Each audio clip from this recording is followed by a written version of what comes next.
मेरे अति प्रियों, प्रभु यीशु मसीह के नाम से मैं आपका अभिवादन करता हूँ। अमेरिका देश का मतलब हमेशा यही समझते हैं बड़े बड़े मकान रहेंगे और इतनी बढ़ोतरी को आप देख सकते हैं ना। यहाँ भी आप गांवों को देख सकते हैं। जैसे हिंदुस्तान में रहता है आपके घर द्वार गांव देखते हैं, वैसे यहाँ भी है। यहाँ पर भी खेत देख सकते हैं। जैसे खेतों के बीच में हिंदुस्तान में आप मकानों को देख सकते हैं, वैसे ही यहाँ भी छोटे से उस मकान बना के वो खेत करते हैं और इतना अच्छा से वो काम करते हैं। गाय पालते हैं और भेड़ बकरी को पालते हैं और घोड़ों के भी पालते हैं। ऐसे गांवों को देखेंगे। इस गांव में बड़े बड़े जानवरों को भी रखते हैं। हर एक घर में इस प्रकार जानवर को रखे। छोटे से गांव में इतने लोग खुश और आनंद और भरपूर जीवन का साथ रहते हैं, लेकिन एक साथ नहीं है, अलग अलग परिवार में हैं। लेकिन आपके दिल में एक उम्मीद है। आज परमेश्वर की वादा क्या है? भजन 27 अध्याय का 10वें वचन में, मेरे माता पिता ने तो मुझे छोड़ दिया है, परंतु यहोवा मुझे संभाल लेगा। एक वक्त कहता है, यदि माता पिता भी मुझे छोड़ देने से भी पिता परमेश्वर संभालेगा। शायद आपका परिस्थिति भी ऐसे ही है। सारे लोग आपको त्याग दिए। जब मैं चेन्नई में बाइबल कॉलेज पढ़ने के वक्त में, चेन्नई में समुद्र के किनारे आप देख सकते हैं ना, और एक हफ्ते के एक दिन में मैं वहाँ शुभ संदेश सुनाने की आदत था। उस वक्त एक जवान मुझसे मिला था।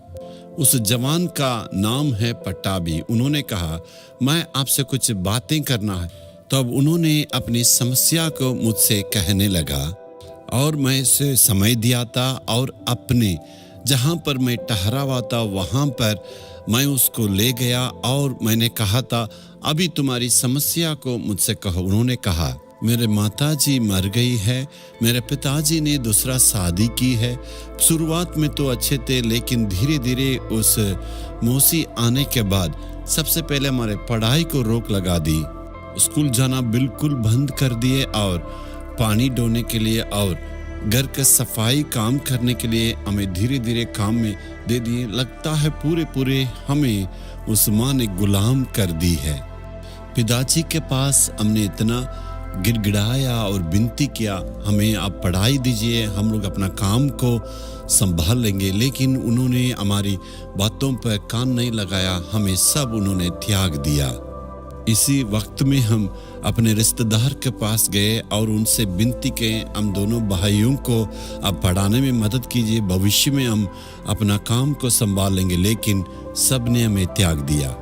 इसलिए हमने ये सोचा था, इस दुनिया में सब ने हमें त्याग दिया, कोई प्रेम नहीं करते हैं, इस दुनिया में क्यों रहना है। इसलिए आत्महत्या करने के विचार में इस समुद्र के किनारे आज मैं सोचा खुदकुशी करके मरना है।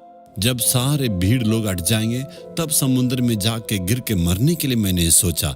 उस वक्त आपका प्रचार को मैंने सुना, परमेश्वर हमसे प्रेम करने वाला, तो आप मुझे बताइए मुझे क्या करना है। उसकी आंखों में आंसू निकल रहा था, उनका दिल में प्यार के लिए तड़प था। मैं उनसे एक ही वचन कहा, यीशु तुमसे प्यार करता है।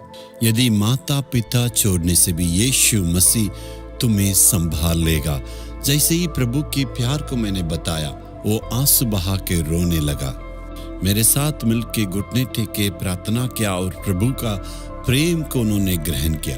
ठीक एक हफ्ता के बाद जहाँ पर वो काम करता था, उस जगह में जाके मैंने पूछा, आप कैसे रहते?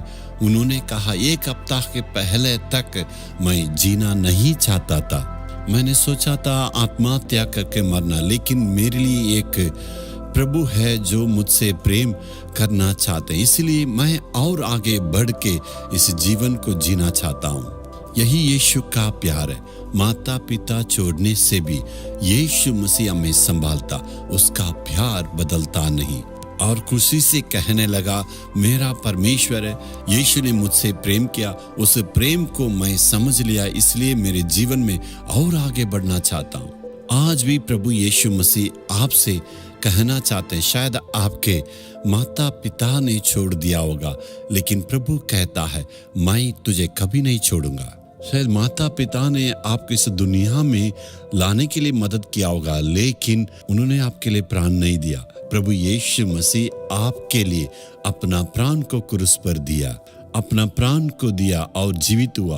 उसी यीशु आपसे प्रेम करता है। दिल खोल के यदि आप कहेंगे यीशु मैं विश्वास करता हूँ, तेरा प्रेम को मुझे दीजिए, मेरे दिल में आई, ऐसे कहने से जीवन परिवर्तन होगा। क्या आज अर्पण करने के लिए तैयार है? दिल पर हाथ रखे। हे यीशु, मुझसे प्रेम करने के लिए कोई नहीं है। मैंने सोचा मेरे माता पिता ने छोड़ दिया, लेकिन आज जान लिया प्रभु तू त्यागा नहीं, तू मेरे जीवन में आना है। प्रभु तू मेरे जीवन में प्यार को देना है। यीशु के नाम में आमीन आमीन।